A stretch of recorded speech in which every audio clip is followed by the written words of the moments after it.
ज्ञान यज्ञ की इस अनोखी कक्षा में आपका स्वागत है। मैं हूं आरती। चलिए शुरू करते हैं आज का अध्याय। टैली ERP 9 के बैंक समाधान विवरण यानी बैंक रिकंसिलिएशन स्टेटमेंट के पहले भाग में हम सीखेंगे उसके आशय, उद्देश्य एवं लाभ के बारे में। आइए अब हम समझते हैं बैंक रिकंसिलिएशन स्टेटमेंट यानी बैंक समाधान विवरण के आशय और उसके उद्देश्य के बारे में। आज के समय में अधिकतर लेन देन बैंक के माध्यम से किए जाते हैं। इन ट्रांजैक्शंस की अकाउंटिंग करने के लिए व्यापारी अपने यहाँ यानी अपनी बुक्स में बैंक का खाता खोलता है और बैंक से संबंधित सभी ट्रांजैक्शंस की एंट्री उसी खाते में करता है। इसी तरह बैंक भी अपने यहाँ ग्राहक का खाता खोलता है और उस खाते में ग्राहक से संबंधित सभी ट्रांजैक्शंस की एंट्री करता है। बैंक ग्राहकों को इन एंट्रीज के विवरण की एक प्रति एक निश्चित अवधि के बाद देता है और यह निश्चित अवधि प्रायः 1 माह की होती है ताकि ग्राहक अपने ट्रांजैक्शंस की जांच कर सकें। इस स्टेटमेंट को हम बैंक स्टेटमेंट कहते हैं। हमारी बुक्स में बैंक खाते का बैलेंस और बैंक द्वारा दिए गए बैंक स्टेटमेंट का बैलेंस हमेशा मिलना चाहिए, क्योंकि दोनों में एंट्री करने का आधार एक ही लेन देन होता है, पर व्यावहारिक तौर पर ऐसा नहीं होता है। प्रायः बैंक स्टेटमेंट का बैलेंस और हमारे यहाँ के बैंक खाते का बैलेंस समान नहीं होता, यानी दोनों के बैलेंस में अंतर पाया जाता है। हालांकि दोनों ही बुक्स में यानी हमारे यहाँ की बुक्स में और बैंक की बुक्स में बैलेंस अपने अपने स्थान पर सही होते हैं, पर फिर भी ये अंतर आ जाता है और इसी अंतर को दूर करने के लिए बैंक समाधान विवरण यानी बैंक रिकंसिलिएशन स्टेटमेंट बनाया जाता है। संक्षेप में हम कह सकते हैं कि ऐसा स्टेटमेंट जो एक निश्चित तारीख को हमारे यहाँ बैंक खाते के बैलेंस और बैंक स्टेटमेंट के बैलेंस में पाए जाने वाले अंतर का समाधान करने के लिए बनाया जाता है, उसे बैंक रिकंसिलिएशन स्टेटमेंट यानी बैंक समाधान विवरण कहते हैं। आइए अब हम जानते हैं बैंक समाधान विवरण के लाभों के बारे में। सबसे पहला लाभ है गलतियों का पता चलना। बैंक समाधान विवरण की सहायता से हमारे यहाँ बैंक संबंधित ट्रांजैक्शंस की एंट्री करने में हुई गलतियों का पता चल जाता है, जिससे कि उन्हें समय रहते ठीक किया जा सकता है। जैसे मान लीजिए हमने बैंक में 10,000 रुपये का चेक जमा किया, पर गलती से अपने यहाँ बुक्स में उसकी एंट्री 1,000 रुपये कर ली, तो बैंक स्टेटमेंट की मदद से हमें इन गलतियों का पता चल जाता है और उन्हें समय रहते ठीक किया जा सकता है। दूसरा लाभ है छल कपट की जानकारी। अगर कभी हमारे कैशियर या अकाउंटेंट छल कपट या गबन आदि करते हैं तो उसका पता बैंक रिकंसिलिएशन स्टेटमेंट बनाते समय लग जाता है। तीसरा लाभ है हमारे हिसाब में लेखा करने का आधार।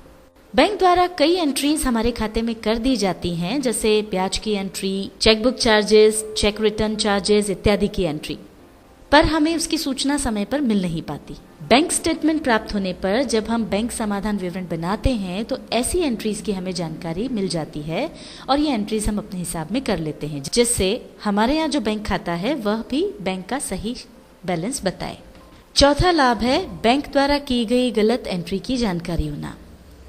कभी कभी बैंक द्वारा गलत एंट्रीज कर दी जाती हैं और बैंक समाधान विवरण बनाते समय हमें यह पता चल जाता है कि बैंक स्टेटमेंट में बैंक द्वारा कौन सी एंट्रीज गलत की गई हैं, जिससे उन्हें बैंक में ठीक करवाया जा सके। आइए अब हम देखते हैं कि बैंक रिकंसिलिएशन स्टेटमेंट कैसे बनाते हैं। मान लीजिए हमारी कंपनी HK ट्रेडर्स है और हमने स्टेट बैंक ऑफ इंडिया में करंट अकाउंट ओपन कर रखा है।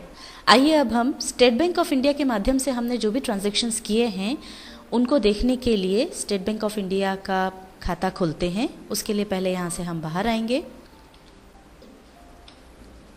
अब यहाँ से हम जाएंगे डिस्प्ले में, अकाउंट बुक्स में जाएंगे और अब लेजर में जाकर के स्टेट बैंक ऑफ इंडिया का खाता हम खोल लेंगे।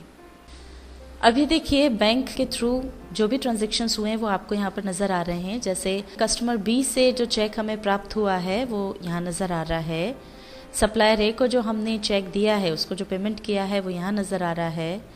इसी तरह से जो कैश हमने जमा किया है वो आपको यहाँ पर दिख रहा है और जो कैश हमने निकाला है वो आपको यहाँ नज़र आ रहा है। इस तरह से दिसंबर महीने में बैंक के थ्रू जो भी ट्रांजैक्शंस हुए हैं वो इस लेजर में हमको दिखाई दे रहे हैं।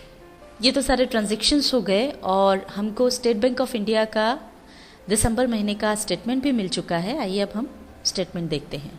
ये हमारा स्टेट बैंक ऑफ इंडिया का स्टेटमेंट है और अब हमको जो हमारा बैंक का अकाउंट है और ये बैंक स्टेटमेंट है, इन दोनों को रिकंसाइल करना है।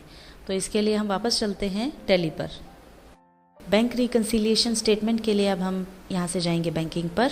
अब हम जाएंगे बैंक रिकंसिलिएशन पर और हमको स्टेट बैंक ऑफ इंडिया चुनना है।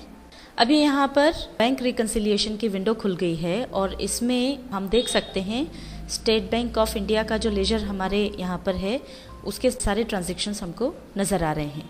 अब यहाँ पर हम देखते हैं पहली एंट्री, कस्टमर बी से हमें 87452 नंबर का चेक प्राप्त हुआ 10,000 रुपये का, जो कि हमारे यहाँ बैंक के खाते में डेबिट हुआ। अब हम देखते हैं बैंक स्टेटमेंट में, तो यहाँ पर ये देखिए 87452 ये जो चेक है 10,000 रुपये का, ये बैंक स्टेटमेंट में क्रेडिट हुआ है। इसी तरह से दूसरी हम देखते हैं एक पेमेंट की एंट्री, सप्लायर ए को हमने दिया चेक 12,111 नंबर का, जो कि 25,000 रुपये का है। ये हमारे यहाँ के बैंक के खाते में क्रेडिट हुआ है, जबकि बैंक स्टेटमेंट में ये 12,111 नंबर का जो चेक है 25,000 रुपये का, ये वहाँ पर डेबिट हुआ है।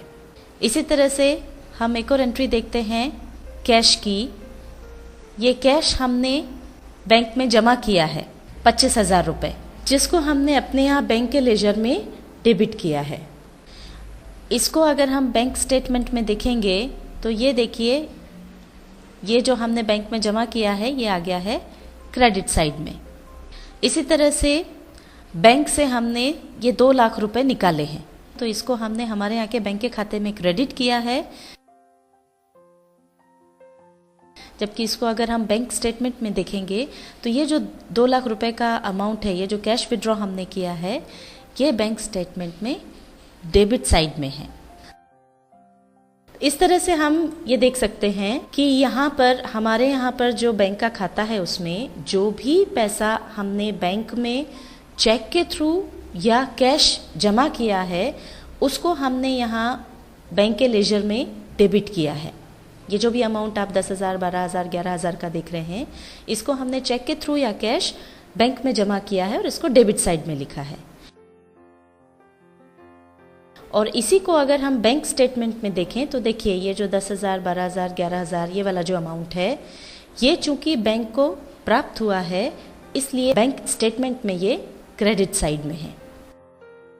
इसी तरह से 25,000, 13,100 ये वाला जो अमाउंट है जो कि हमने बैंक के थ्रू पे किया है या बैंक से विड्रॉ किया है, वो हमारे यहाँ बैंक के लेजर में क्रेडिट हुआ है। जबकि बैंक स्टेटमेंट में हम देखेंगे तो ये जो अमाउंट है वो चूंकि बैंक से गया है इसलिए वो यहाँ पर डेबिट साइड में है। इस तरह से हमने ये समझा कि हमारे यहाँ बैंक के लेजर में जो एंट्रीज होती हैं बैंक स्टेटमेंट में वो उसके विपरीत होती हैं, यानी जो हमारे यहाँ डेबिट है वो बैंक में क्रेडिट होगा और जो हमारे यहाँ क्रेडिट है वो बैंक में डेबिट होगा। टैली ERP 9 के बैंक समाधान विवरण यानी बैंक रिकंसिलिएशन स्टेटमेंट के पहले भाग में हमने सीखा BRS के आशय, उद्देश्य एवं लाभ के बारे में।